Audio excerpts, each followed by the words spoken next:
Every other video I saw online at the time that was on Bridge was slow, like the pacing was Yes. wrong. I just wanted to make it so people can watch, and they don't need to be super focused, but hopefully they enjoy themselves and learn something while they do.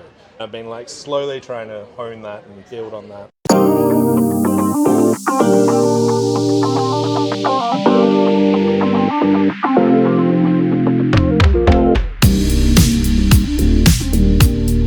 We are in Buenos Aires, and cheers. Cheers. I'm here with Peter Hollands from Australia. You are taking the weekend off. Yep. I'm sorry to hear that. Bridge didn't go perfectly in the last couple of days, but still had an absolute blast doing it. I've been here for a long time now. I was going to say 10 days, 11 days. Let's talk about your open run. I was the non-playing captain of the open team, which never really got going in the event, which was a bit of a shame. We had some talented players, but I think they were like ready to go by the time that the transnationals is happening. One of them's actually second in the transnationals at the moment. Okay. Why don't you tell everybody who played on the Australian team? We had Charlie Liu and Peter Gill, and we had James Coots and Liam Milne, and we had Nabil Edgton and Tony Nunn. And they were like a mixture of some debutantes and some experience there. How far did they make it out of the round robin? We missed out on that. Didn't make the round of 16, unfortunately. Why don't you tell the audience a little bit about your bridge start, and you're a content creator. Yep. I've been doing online bridge content creation for about 10 years now. You can find me under Bridge with Pete. Google Pete Hollands Bridge, it'll come up. I basically got started because I was doing a PhD in an engineering degree, and the project ran out of money. And then I was like, okay, I'm done with that. I want a break. I just want to do something easy. I'd been representing Australian juniors at Bridge. I thought I'd give Pro Bridge a go.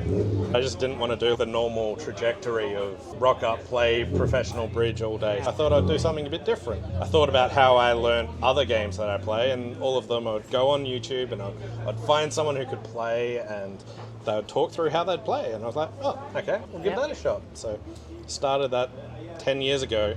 How many videos do you have now? Way too many. About how many do you create per week? I create about 3 a week on average, but I go in waves of when I have actually got lots of time and energy and enthusiasm for doing it, and then might create 1 a day or even 2 a day. You started off in the junior bridge program. Yep. Did your parents play bridge? How did you get involved? How did you learn about bridge? I got through juniors. My parents played and taught me on family holidays, and I just had a really good time. They sent me to a youth club where we had a really fabulous teacher that every good bridge player in Victoria basically learnt from Andrew Mill, who was basically my long-term partner's stepdad. Okay. And he just taught all the youth for over 20 years at least, and lots of the top Victorian players all came through that. Did that, and I was hooked from like day one, and yeah. Did you have a large squad then of people your age to play with? Yeah, in Victoria, in Melbourne, we had 12 to 16 youth players in general, and I'd say we had 8 to 10 of them, like really top players. Are some of them still playing today? Yeah, about half of them still play today. Some of them went on and had families and got a real life. That's the decision that everybody has to make, because bridge players are very smart. There's a lot of different skill sets, I think. So you studied engineering. I also studied engineering. You had asked me right before we went on camera, as far as sales and marketing experience, learned from some of the best brands and what they do, and it's been in the back of my mind, what could we be doing different? It's something that we were talking about before we got on camera, there's a lot of things that the bridge world, we're not very visible. We need to harness modern technology to make our game more visible. I said a year ago I gave a presentation to the worldwide bridge organizations, and I used your YouTube channel as the gold standard of YouTube channels. Thanks. I've been wanting to sit here and talk to you a little bit more about kind of your journey and what you're doing, and I've been trying to encourage other younger bridge players to pick that up. Kai Eckert. Actually, I did a few months back. I was like, Kai, you've got to do your own thing. Yeah. And he did. Yeah, he's starting new one. It keeps popping up on my feed, all this new stuff, so he's doing good. Yeah, no, he's entertaining and fun. And that's the thing is I think there's such a big, wide internet. Yeah. There can be 100 of us doing things. Yeah. It is only going to help the game. I think the more we kind of partner, we all do our different things. I'm much more about the story of the game, the history of the game, the marketing of the game, and getting new people interested in the game. I think is more my bent for my own personal channel. But so anyways, that was my background, and then I recently started my own company this year, and I left my corporate job. Oh, fantastic. I played on the Dinkin team, and we had the Cinderella run. Yeah. We went in, we thought we were only going to be there for the round robin. People only packed for 4 days. We were there for 2 weeks. We made it all the way to the finals. Yeah, it was nice, except for my director did not want to leave and let me go in the first place. I had to speak with HR over it. Yep. And then we're there going into the second week, and I send an email into my corporation, and I work for a big, large company. Hey, I've got good news and bad news. I had a meeting coming up, and I was like, look, I'll still see you. I just need to move the time. It's not during my playing time, but I'm going to still see you. Like, really, did I want to do this work meeting? No. I wanted to 100% be focused on bridge. We're super excited. We're playing the former USA 1 team, which was the Lewis team. We were down by maybe 20 on that Sunday night. And I send an email in, and I'm like, good chance I'm coming home on Tuesday. Yeah. But I'm still here. Can I move this meeting? And the good news is, oh my God, we're still here. Like, nobody can believe that we keep winning. It's so fun. I go to bed on Sunday night. I wake up on Monday morning. I open up my laptop to do a little work before I go downstairs. I have this email from my director telling me that she's not approving me to be there for a second week. Oh, wow. I looked at that and I shut it, and it was so funny. Is the week I gave notice, they had worked on a kind of fun, kitschy reel for our marketing department in our company, and they did a Devil Wears Prada skit about my boss. I shut the laptop, I did a 40-minute meditation, never said anything to my teammates until the evening. I never said anything. I was dealing with the stress, but when I shut that laptop, I made a pact to myself that a year later, I would not be in that corporate job anymore. I didn't know what I was gonna do, but they don't respect me, they don't understand me. I've been doing this bridge thing for 15 years, and I was one of their top performers. I never said anything to my team until we won. When we won that night, I told them the stress I was under. And does anybody know any good lawyers? Seriously. Because of the bridge world, like the connections. And that goes back in is, oh my God, the people we get to meet playing this game. Hey! Do you guys want to say hello? Hello. We're on video. This is Pierre Zimmerman, and then Eric Laurent with the European Bridge League. Which will be interviewed tomorrow. Yes, we're going to do it tomorrow. Okay. Bye, guys. Have a good night. So, anyways, change of pace. Instead of being in that convention center, which was really hard audible anyways, we decided to be on the street in Argentina and share some wine and some French fries. Because I haven't eaten very much. Because playing bridge, I don't know. I eat in the morning and then I wait until the evening and just a little snack in between. I don't really do much eating in between. Yeah, like when your bridge is all focused. Yeah, and you don't want to be heavy. In the spare time, when my team has a little extra time, I give them bridge content to do. Because this is a passion project. It's been a passion project for me for a long time. Yeah, that's fantastic.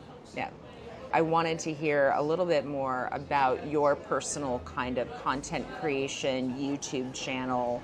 Where did that start from 10 years ago? Because it is scary when you first start doing that. I really would not want to go back and look at like the first videos I made. They would be so bad. You have to start and every single person that you're going to talk about this with will tell you, just start and don't even think about it.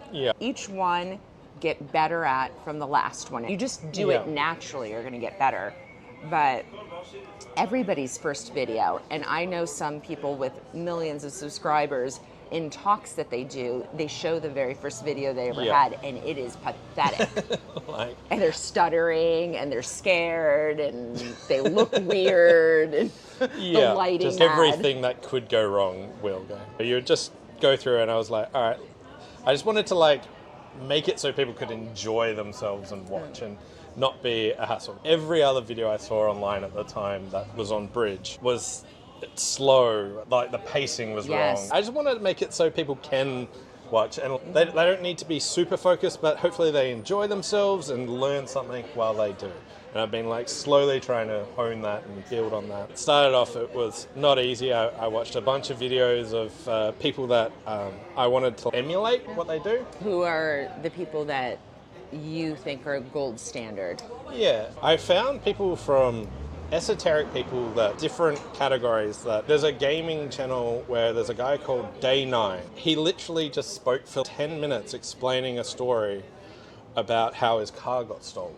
But his car wasn't stolen.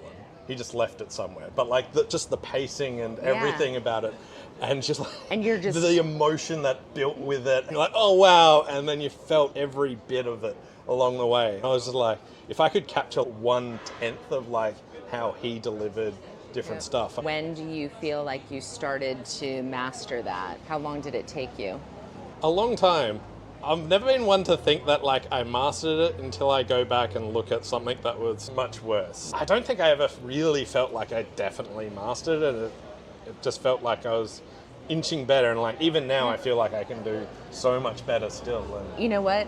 Being a creator and content creation is just like Bridge, right? Like you're never going to master Bridge, and the bidding theory and the people get better, and you have to keep evolving yourself, and it's the same thing in content creation, right? There's new technology, the algorithm changes on you. You need to keep changing and moving, and you can easily fall into a rut of doing similar things. I feel bad, and I feel like I have to like come up with new ideas and things. But you have something that's still resonating. Yeah. That's the thing, is I would say if you have a series that's doing well, is continue with that series, but then play and start expanding on other avenues. And when something hits, maybe then make that the next series or the next avenue. I've always, for my channel, I had something that I found early, which was just playing on BBO, the weekly free instant tournament, which was 8 boards. Anyone can play it anytime in the week, and I would just post my analysis. I contacted BBO and said, hey, I'm doing this. Do you want to host this for me? Hosting it for a while. That has been like the backbone. Like that's always popular. People have always enjoyed it. If I go into a rut, I still do that, still have a good time doing that. But that's what like Gavin and Rob do that as well. Into Bridge, people are doing kind of the whole Into Bridge, and they've been they have a YouTube.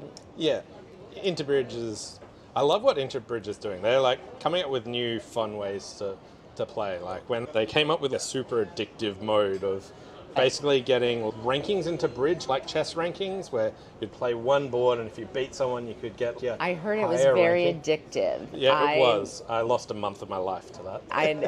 I've heard that story. I just interviewed Gavin and Jenny Wolpert not too long ago. Gavin got caught up in a race with Steve Weinstein, and he's I have children, I have a job, I can't compete with Steve.